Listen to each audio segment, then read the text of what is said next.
గిరి, నువ్వేంటి ఏదో పోగొట్టుకున్నవాళ్లాగా? అన్నీ సర్దుకుంటాయిలే. 2 రోజులుగా గౌరీ ఫామ్ హౌస్ లోనే ఉంది. నేను పిలిచినా తను రాదు. నీకు తెలుసుగా, తను వదిలి నేను ఎప్పుడూ ఉండలేదు. గౌరీ కోపం తాటాకు మంటలాంటిదిలే. నువ్వు పట్టుదలగా వండుకుంటే సరి. ఆ పిల్లని తీసుకెళ్ళి ఎక్కడైనా వదిలే గిరి. రే, నేను ఆ పిల్లని ఇక్కడ ఉంచింది తనతో కాపురం చేయడానికో లేక డబ్బు దోచిపెట్టడానికో కాదు. ఆ పిల్ల పరిస్థితి ఏంటో గౌరీకి తెలియాలి. ఆ తర్వాత గానీ తన కోపం తగ్గదు. యాక్సిడెంట్ చేసిన బండి మైకేల్ది కాబట్టేగా నువ్వు ఇంతగా బాధపడిపోతున్నావు. అవును, వాడే అంటానికి సాక్ష్యాలు లేవు కదా. ఇకపోతే ఆ డబ్బు విషయం, నేను ఎన్నోసార్లు మైకేల్ని అడిగి చూశాను. వాడు తీసినట్టుగా అనిపించటం లేదు. ఈ విషయం కోర్టుకు రాకముందే డబ్బు కొట్టేసింది ఎవరో తెలుసుకోవాలి. ఇంతకీ నీ ఉద్దేశం ఏంటి? నీ నమ్మిన బంటి ఉన్నాడు కదా సమీర్, యాక్సిడెంట్ అయిన తర్వాత 3 రోజులు కనిపించడం లేదు. నువ్వు గమనించావో లేదో గానీ నేను గమనిస్తూనే ఉన్నాను. సమీర్ అలాంటి పని 50 లక్షల రూపాయలు కదా బాబు. ఛాన్స్ దొరికితే నేను కూడా కొట్టేస్తానేమో. నొప్పిగా ఉందా? లేదు. కాస్త నడవగలవా? మెల్లగా, జాగ్రత్త. భయపడద్దు సమీర్, తను ఫ్రీగా నడవని. లైఫ్ లో ఎప్పుడు తన చేతిని విడవకుండా ఉంటే చాలు. ఒక్క నిమిషం. అయ్యో గిరన్న, నేను ఎప్పుడే వస్తానా? గిరన్న, నేను ఇక్కడ ఇంట్లో అమ్మ దగ్గర ఉన్నాను. 2 రోజుల్లో వచ్చేస్తానన్నా. సరేనా? ఓ నాయనో, మా ఇంటికి ఇంత పెద్ద కారు వచ్చిందేంటి? ఓ మీరా? గౌరీని తీసుకురాలేదా? నేను ఎన్నిసార్లు రమ్మని కబురు పెట్టినా మీరు రాలేదు. అనుకోకుండా ఎలాగో ఈ రోజు వచ్చారు. ఇంతకీ సమీరేడి? వాడికి ఇప్పుడు మేమెవ్వరో అక్కర్లేదు, మీరుంటే చాలు. వాడిని చూసి 2 నెలలు అయింది. వాడు చాలా బిజీగా ఉన్నాడమ్మా. ఇదివరకులాగా కాదు, లక్షాధికారి అయిపోయాడు కాదు. ఎంత సంపాదించి మాత్రం ఏం ప్రయోజనం? నెల వచ్చేసరికి ఈ అమ్మకి మాత్రం పెన్షన్ లాగా 1000 రూపాయలే పంపిస్తాడు. అతను నేను చిన్న పని మీద బయటూరికి పంపించాను. ఈ డబ్బు మీకు ఇమ్మని చెప్పాడు. అయితే ఈ డబ్బు గోవింద.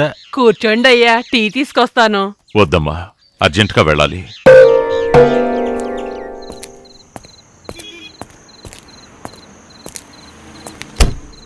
మీకు సరిగ్గా ఎంత డబ్బు ఇవ్వాలో నాకు తెలీదు. మీకు తెలిసే ఉంటుంది కదా. గిరనా, అయితే మేమిక్కడ ఒట్టి పనులవేనా? కాదని అనుకోవడమే నేను చేసిన తప్పు. ఇక మిమ్మల్ని నమ్మి నాతో ఉంచుకునే ధైర్యం నాకు లేదు. మీకు చనువు ఎక్కువ ఇచ్చాను కదా, నాకు బాగా బుద్ధి చెప్పారు. ఇదిగో మీకు రావాల్సింది తీసుకుని వెళ్ళిపోండి. అందరి బ్యాగులు ఒకసారి చెక్ చేసి చూడు. లేదంటే అది పోయింది ఇది పోయిందని తర్వాత నా దగ్గరికి రావాల్సి ఉంటుంది. అయితే ముందు నా బ్యాగే చెక్ చేయన్నా. అటువంటి చెడ్డ పేరు నాకేగా ఉంది. అరే, ఈ టైంలో అందరూ ఎక్కడికి బయలుదేరారు? ఇన్నాళ్ళు నువ్వు ఎక్కడున్నావు? ఎక్కడున్నానంటే నువ్వు ఫోన్ చేసినప్పుడు చెప్పాను కదన్నా. 2 నెలల తర్వాత కొడుకుని చూడడంతో అమ్మ పొంగిపోయింది. వదిలితే కదన్నా బిర్యానీ, పాయసం, కోడి కూర, సీ ఫుడ్, అబ్బో ఇలా ఎన్నో. బిర్యానీ అంటే మటనా చికెనా? మటన్, బాగా లేతగా ఉన్న పొట్టేలు మాంసం. నువ్వు ఏదైనా తినగలవు. బాగా డబ్బున్నవాడు అయిపోయావు కదా. ఆ డబ్బెక్కడా? ఏ డబ్బు? ఏం తెలియనట్టు నటించకరా. చెప్పరా, ఆ డబ్బు ఎక్కడ దాచావు? తీసుంటే చెప్పరా, మనలో ఒకటి దొంగ అయితే చాలు. ఎవరి డబ్బు? ఏ డబ్బు? ఆ బురకా పిల్ల కారుని ట్యాంకర్ లారీ గుద్దిందే, అందులో ఉన్న 50 లక్షలు. అమ్మ మీదొట్టు, అల్లా మీదొట్టు నేను తీలేదు. తను అబద్ధం చెప్పింది. 50 లక్షల రూపాయలు దాని దగ్గర. దాని మాటలు నమ్మా నువ్వు నన్ను కొట్టింది? ఆ పిల్లేరా కారణం గౌరకి ఇంట్లోంచి వెళ్ళిపోవడానికి. గౌరక్క వెళ్ళిపోయిందా? ఎక్కడికి? రారా వెళ్దాం. ఆ దరిద్ర పిల్ల వచ్చిన తర్వాతే గిరన్న బాగా మారిపోయాడు.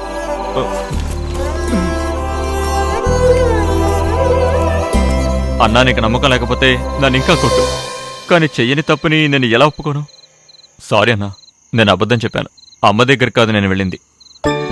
నా మూలంగా ఒక అమ్మాయికి కాలు విరిగిపోయింది. తను నడవాలి. నిన్ను అడిగితే నువ్వు ఎంత డబ్బైనా ఇస్తావని నాకు తెలుసు, కానీ నే సంపాదించిన డబ్బుతోనే తనకి వైద్యం చేయించి తన్ని నడిపించాలన్న పట్టుదల ఉండేది. అందుకే ఆ విషయం నీకు చెప్పలేదు.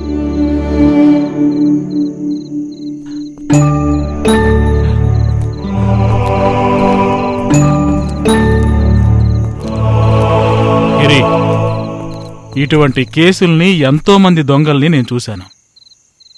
నేనొక విషయం చెప్తాను, నువ్వు ఫీల్ అవ్వకూడదు. చెప్పి చావు. వీడు తీసుండడని నేను అప్పుడే చెప్పాను కదా. ఈ సమీర్ గాడు కాదు డబ్బు కొట్టేసింది, అది వాడి మాటల్లోనే తెలిసిపోతుంది కదా.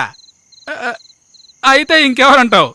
నేను అప్పుడే చెప్పాను కదా మైకేలే తీసుంటాడు అని. అమ్మో ఇక్కడే ఉంటే తంతాడు.